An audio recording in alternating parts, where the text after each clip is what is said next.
Progress on the railway has concentrated on the bottom of the garden area. I have also fixed some issues on the left hand side of the garden.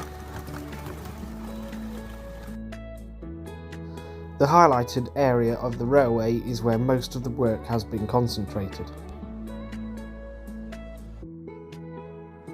I have also fixed some issues and completed the ballast in the station area. The first job I did was to build this miniature stone retaining wall along the bottom of the garden. I used a wet cement mix and pieces of crushed rockery stone to create the wall.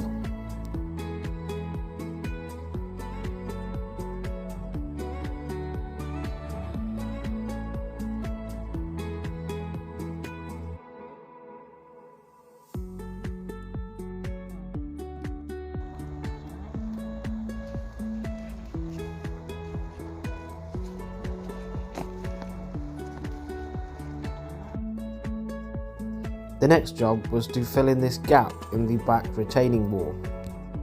Most of the retaining wall along the back of the railway is made up of slabs set upright into the ground.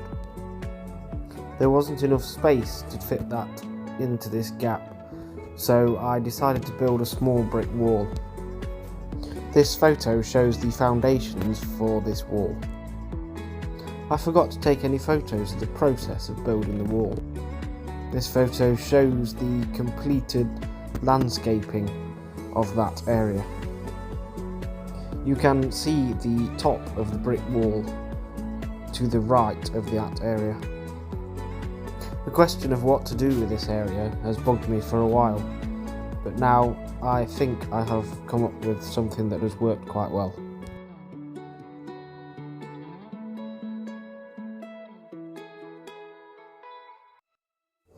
The next job was to prep the last part of the railway that needs filling in with soil. This photo shows the completed section having had the roof tiles cemented into place. I have used the roof tiles to stop the soil getting onto the woodwork underneath the track bed.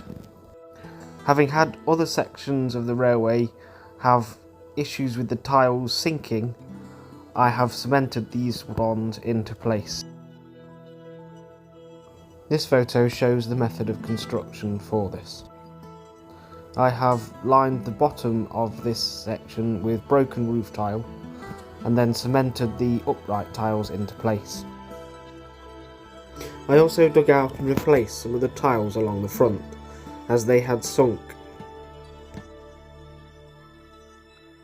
These were then re-cemented into place using broken tiles as a foundation. I am hoping this will solve the issues that I have been having. This part of the railway is now ready for soil when we get some drier weather. I've also got another job that I've been putting off for quite a while done. This was the ballasting of the outside loop of the station area. The highlighted area in this photo shows the section of track that hadn't been ballasted. This is because I hadn't thought of a better way than an edging strip of stopping the ballast falling off the back. The idea for this method of stopping the ballast falling off the back came to me while I was doing the walling along the bottom of the garden. I used the wet cement mix along the edge and set the stones into it to hold them in place. I'm pretty pleased with the finished result, as it makes the station look far more finished than having bare roofing felt along the back. The next job is to build a station building, but that will come in a future video. It has been rather cold since, so not much more has been done.